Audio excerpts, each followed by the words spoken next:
Houthi के हमलों से लाल सागर थर्रा रहा है। हूती लगातार हमले कर रहा है, जिससे सुरक्षा के लिए तैनात पश्चिमी देशों की टास्क फोर्स बैकफुट पर आ गई है।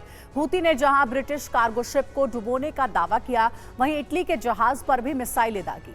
अब हूती ने हमले का पैटर्न बदल लिया है, जिससे लाल सागर में बारूदी जलजला अदन की खाड़ी तक जा पहुंचा है। इस बीच इटली अपने नेवल फोर्स उतारकर हूती से टकराने वाला है, जबकि हूती ने ऐलान कर दिया है कि वो टास्क फोर्स के फाइटर शिप पर हमले करता रहेगा जब तक इजराइल गाजा पर हमले करना बंद नहीं करता।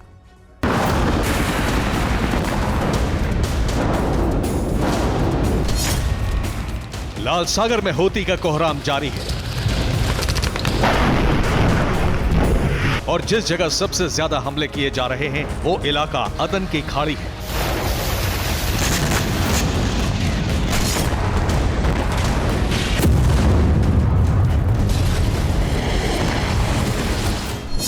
यानी हूती ने अपनी रणनीति बदली है। पहले वो इस जगह यानी बाब अल मंडेब स्ट्रेट के पास यमन बेस से हमले कर रहा था। अब अदन की खाड़ी में दाखिल होते ही कार्गो जहाजों को निशाना बना रहा है।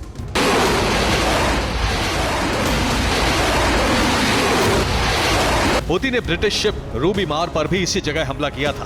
पहले मिसाइल अटैक से उस जहाज पर आग लगाई, जिससे क्रू मेंबर ने कूदकर जान बचाई। उसके बाद बचाने आए टास्क फोर्स के जहाजों पर भी हमला कर दिया। इस दौरान रूबी मार पर ड्रोन अटैक भी किया।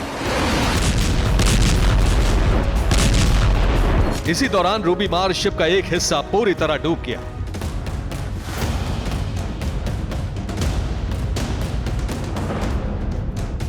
कुछ घंटे पहले हूती की तरफ से रूबीमार पर फिर से मिसाइल दागी गई, जिससे वो तेजी से डूबने लगा। रूबीमार को बचा पाना मुश्किल हो गया है। रूबीमार का रेस्क्यू कर रही क्रू टीम ने अब शिप खाली कर दिया है। ये एक तस्वीर जारी की गई है जिसमें रूबी मार शिप का एक हिस्सा पूरी तरह लाल सागर में डूब चुका है। हालात ऐसे हैं कि कुछ घंटों में ही पूरा शिप डूब सकता है। सेंटकॉम ने जानकारी दी है कि रूबी मार जहाज पर पहला हमला 18 फरवरी को किया गया था, जिसमें एक हिस्सा पूरी तरह क्षतिग्रस्त हो गया था। जहाज में 21,000 मीट्रिक टन लिक्विड फर्टिलाइजर भरा हुआ है, जिसका रिसाव अदन की खाड़ी में हो रहा है।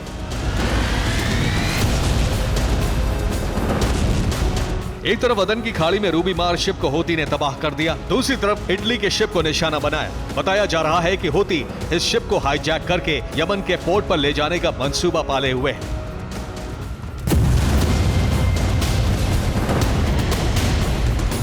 शिप को बचाने के लिए इटली ने अपनी नेवी उतारने का ऐलान किया है, जबकि टास्क फोर्स पहले से ही वहां मौजूद है। तो क्या यह समझा जाए कि टास्क फोर्स हूती के हमले रोकने में नाकाम हो चुकी है?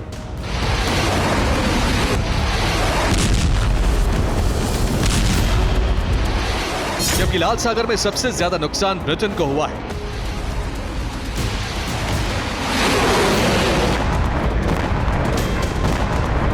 लेकिन हैरत की बात है कि इटली के शिप को बचाने से ब्रिटेन पीछे हट रहा है।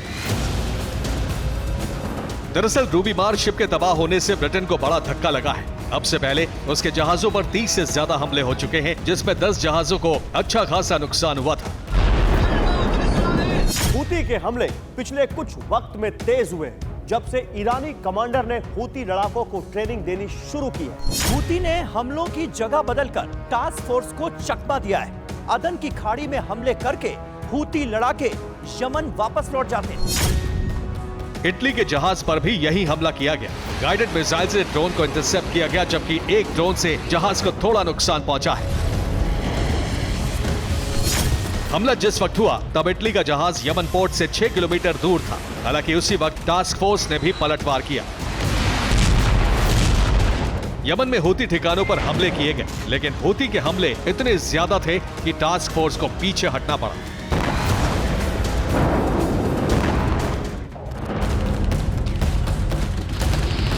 हूती की ताकत लगातार बढ़ रही है, लगातार लड़ाकों की भर्ती की जा रही है।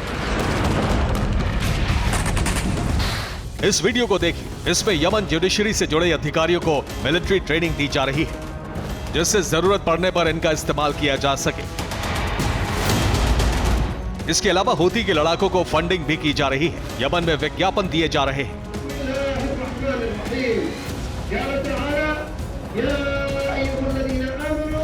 हूती की तरफ से इस युद्ध को गाजा के समर्थन में किया जा रहा युद्ध बताया जा रहा है। यही वजह है कि हूती की तरफ से लगातार यही कहा जाता रहा है कि जब तक इजराइल गाजा पर हमले नहीं रोकेगा तब तक लाल सागर में विध्वंस नहीं रुकेगा।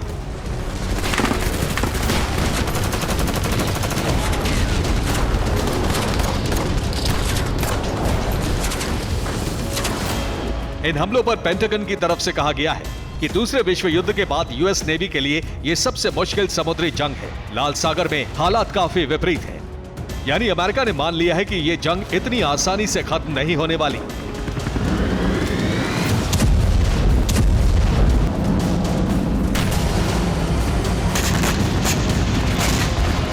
जबकि ब्रिटेन युद्ध से पीछे हटने लगा है क्योंकि सबसे ज्यादा नुकसान उसके जहाजों को ही हुआ है।